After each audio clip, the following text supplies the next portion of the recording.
If I ever go back to Wamm, I'll visit the Treacle mines again. The best treacle you could hope to find is the treacle that is mined in the Treacle mines of Wamm. They dig it up from where it's found in sticky globules underground. They refine it and they ladle it into jars and label it. And happily they'll show you round. The mines are dark and smell so sweet, but you'll get sticky hands and feet. So they give you special clothes that cover you from head to toes. And when you've looked, you get a treat. They'll let you sample treacle pud, and oh, it's so very good.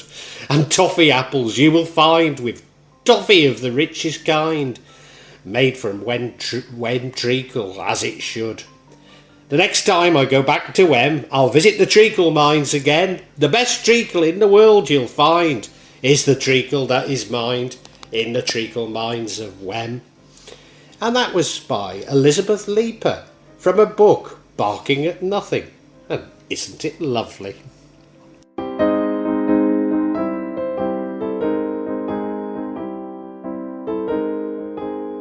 Prior to the mass production and refining of cane sugar from the West Indies, the only way to find treacle was to mine the natural molasses in treacle mines.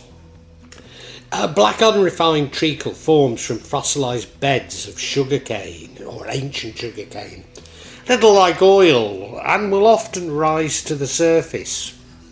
Whilst this runoff is not commercially viable, it does indicate that deposits are trapped below in the seams. You see, the treacle is surrounded by layers of non-porous rock, and therefore these may be mined, normally by using underground mining techniques rather than strip mining. Treacle mining goes back to pre-Roman times. In fact, there was a healthy trade between England and Rome. A floor mosaic from 77 BCE was unearthed, it's CE, isn't it? Yeah.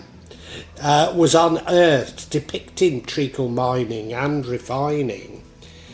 I've got to say that I find this description a little bit hard to believe. I don't know about you. Yes, climate change, the climate may have been very different in prehistoric times. But don't you find it more likely that these were ancient deposits of sugar beet and not sugar cane? After all, as a child, I remember a very large sugar beet refining factory in Alscott, between Shrewsbury and Telford.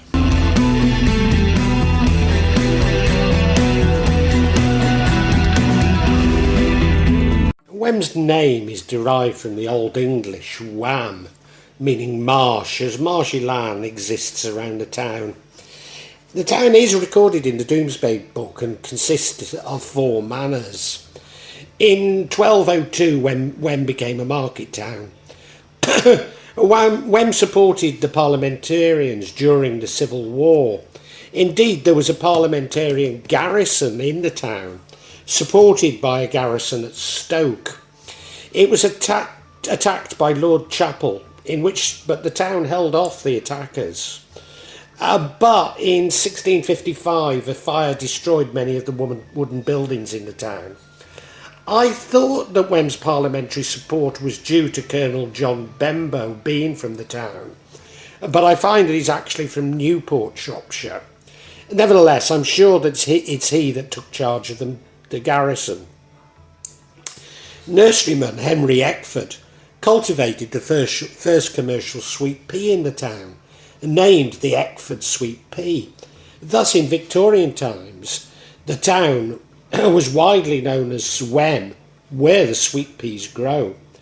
Now, my father was a keen sweet pea grower, but I've got to admit I've never heard of that local collection.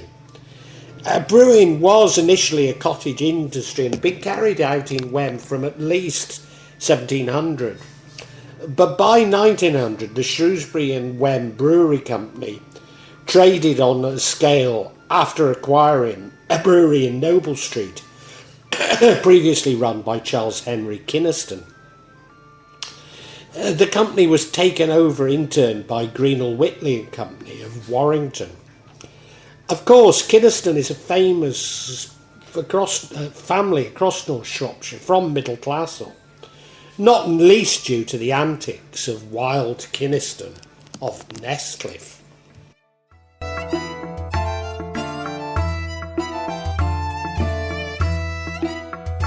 Lewis Carroll's Alice's Adventures in Wonderland, 1865. Alice disbelieves a story told by the Dormouse about a treacle well at the Mad Hatter's tea party. Once upon a time there were three little sisters the Dormouse began in great hurry. They lived at the bottom of a well. What did they live on? Said Alice. Always took great interest in questions of eating and drinking. They lived on treacle, said the Dormouse. And now, despite Lewis Carroll having lived in fairly nearby Dewsbury, it's believed that it's St Margaret's Holy Well at Binsey in Oxfordshire, and not the mines in Wamm that inspired him.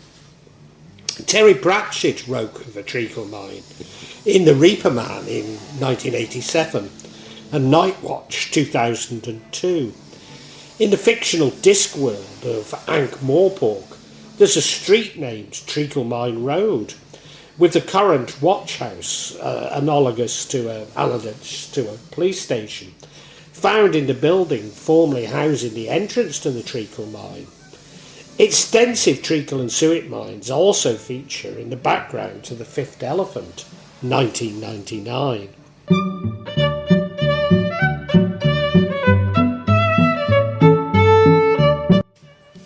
So is this a true story? Well, I was certainly told it as a child. I seem to remember even being threatened that I'd have to work in the mines in Wamm if I didn't study hard. Now, there are a few potential origins for this story. There was a tanner's on Noble Street in Wamm, and the process gave off a glutinous byproduct which looked a lot like treacle. Although it may be that this waste, which was largely blood and skin and hide, maybe that this waste from the tannery was mixed with waste from the nearby maltings, and this would produce a sweet-smelling black residue. Certainly as a teenager, the Wamm Brewery was a major brewery, and all over the county, pubs were tied. All of the county pubs were tied to Wamm, whose beer did not have the best of reputations. Indeed, when travelling around Shropshire for local dances on my moped, it was often impossible to find a pub that did not serve Wamm ales. And believe me, we tried extremely hard to do so. Although we were sad when the brewery closed in 1988, and indeed happy when a microbrewery opened again in the town. And whilst I think it's now owned by Jules, another brewer that was sadly missed and has reopened. Alternatively, a chemist shop in the town, run by a man called Mr. Hayes, or was it Morgan? The manager was known as Fred Wilson, and later it became George Fruber. During the war, it was said, despite food shortages, his shop never ran out of treacle, leading locals to say that he had a treacle mine beneath the shop. In the Morgan version of the story, he was actually selling the tannery and maltings waste. In 1984, Morgan's shops closed and was acquired by Harmer Developments and changed into courtyard of offices and shops. One has to hope that there is no truth in the story, although it does seem somewhat credible. A somewhat tenuous connection is to the tar tunnel at Ironbridge Gorge Museum. A miner struck a gushing spring of natural bitumen, which is a black treacle-like substance, when digging a canal tunnel for the Coalport Canal in 1787. The plan, as proposed by William Reynolds, was to connect the canal alongside the River Severn to the lower galleries of the mines below the Bliss Hill area. But after digging around 910 metres into the hill, the canal project was abandoned in favour of extracting the bitumen. The tunnel was a great curiosity in the 18th century, and bitumen still to this day oozes gently from the bricks. Bitumen's chief commercial use at the time was to treat and weatherproof ropes and caulk wooden ships. But small quantities were processed and bottled as Beaton's British oil, a panacea remedy especially for rheumatism and scurvy. There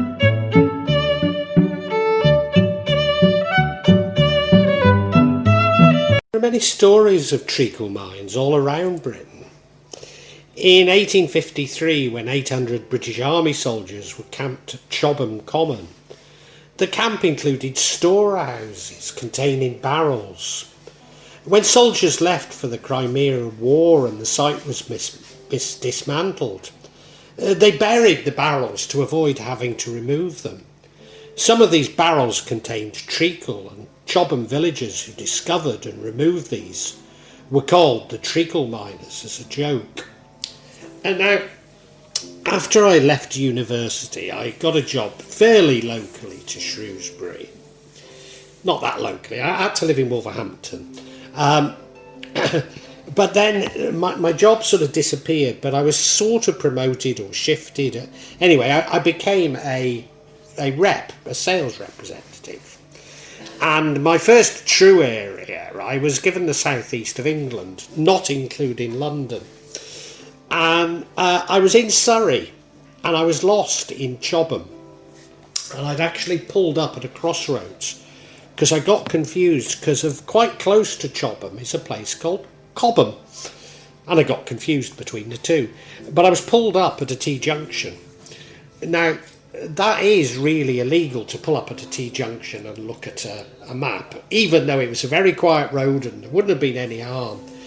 But where I'm from in Shropshire, there's no doubt I would have received penalty points in my licence had I been spotted by the West Mercia police for doing so.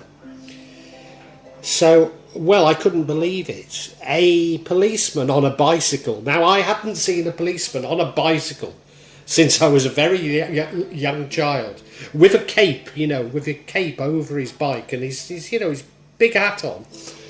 And he rode up to me and I thought, oh my God, I'm going to get ticketed. And he looked at me and he said, and of course this is Surrey, he said, good morning, sir. May I be of assistance to you? And I explained that I didn't know my Chobham from a Cobham, and he laughed and said, oh yes, a common mistake, sir. If you follow that road there, you'll get to Chobham, not Cobham. Well, a local folklore about treacle mining probably extended into history back to the Roman Britain. One explanation is that the word treacle meant medicine, derived from the appearance of the Greek comparator meaning medicinal, leading to various healing wells around Britain being called treacle wells. Hence the one that Lewis Carroll mentions, or is believed to have mentioned. Treacle later came to mean a sticky syrup after the popularity of honey-based drug called Venice treacle, and continued use of the old form in treacle wells led to the joke. The village of Sabden in East Lancashire cultivated a considerable body of folklore about the local treacle mining in the 1930s. Whilst the paper mills around Maidstone in Kent were known as the Toville treacle mines by the locals. Togley and Frittenden, also in Kent, are also rumoured to have had treacle mines. Tadley Treacle Mines has a local hotel named after them, and a Tadley Treacle Fair is held. Legend says that the name derives from using treacle tins to store money, because banks could not be trusted. The tins were buried around the village, therefore criminals mined for the tins. Hemel Hempstead in Hertfordshire has a legend of having a treacle mine, and a local nickname since around World War One was Treacle Bumpstead, where also in Hertfordshire has long supposedly had its own treacle mines. Treacle mines have been claimed in the twin villages of Trimley St Martin and Trimley St Mary in Suffolk, Talskiddy, Bisham, Nuneaton, Sway in Hampshire, Ging, I'm not too certain how to say it, in Oxfordshire, Tongham, Skidby, Ditchford, Crick in Northamptonshire, Debdale, Leicestershire, Chidduck, and across other Somerset and other locations of Somerset and Devon, Natland/Baggrow in Cumbria, Pudsey in Yorkshire, and Croftermy in Scotland. Now, treacle mines are also celebrated, and you'll never guess who by. Yes, those perennial jesters who I love so much, the Morris dancers.